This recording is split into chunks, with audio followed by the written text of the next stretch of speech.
absolutely. And talking about being a source of positive energy, I know you've been that in your business through the stories, and I wanted to ask you about that because there's a moment when somebody asks you about some troubles they were going through, and that has recently been happening in my business. And I noticed a light bulb went on, and this is like, oh, this means leveling up in the game of business. It's not all about sales and revenue. It's really about what is the impact that you're having in the people around you. And as you help them level up and you help them accomplish their goals, be a little bit more disciplined, get some of the strength and the value that you've built, you share with them. That's how the business grows. So of course, you've gone through that path. Are there, in my head, it came to my mind, okay, that's a stepping stone. That's a milestone. When the people that work with you, your team, when they trust you to that level of personal challenges, that means you're leveling up.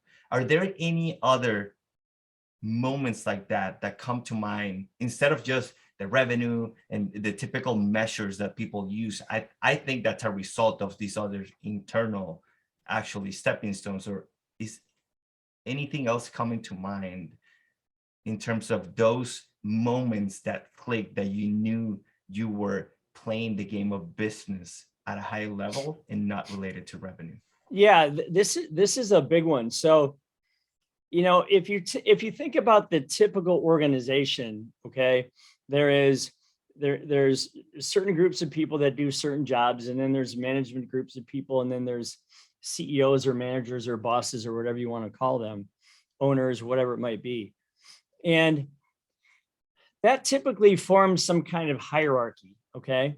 Well, for me, I always said that if you would line up all 200 of my employees, including me, shoulder to shoulder in the parking lot, and you stood there and looked at us, I would not want you to be able to automatically pick out who the boss was, meaning me, okay?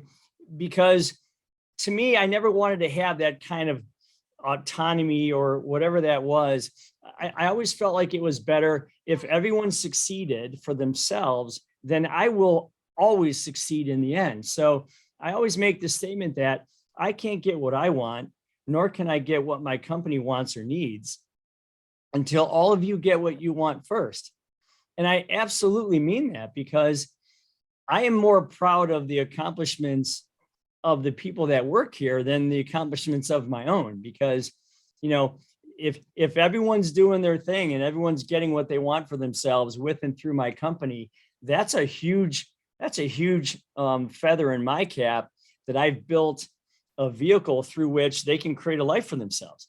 And I can tell you this, to any of the bosses or managers or owners or anyone that's hiring people out there, if you can get people to say, what's in it for me to work for you, Ken?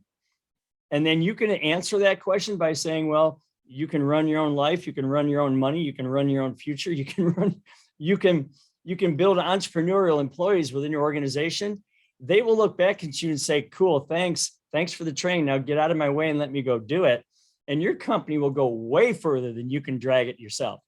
There is no doubt about that. Okay. I would debate anybody who thinks that, top down, me boss, you employee attitude is going to work in this day and age. It's just not. So I applaud the people that make gains for themselves within my company, because I know in the end, I'm going to win. Okay. Mm-hmm. I'm going to be just fine.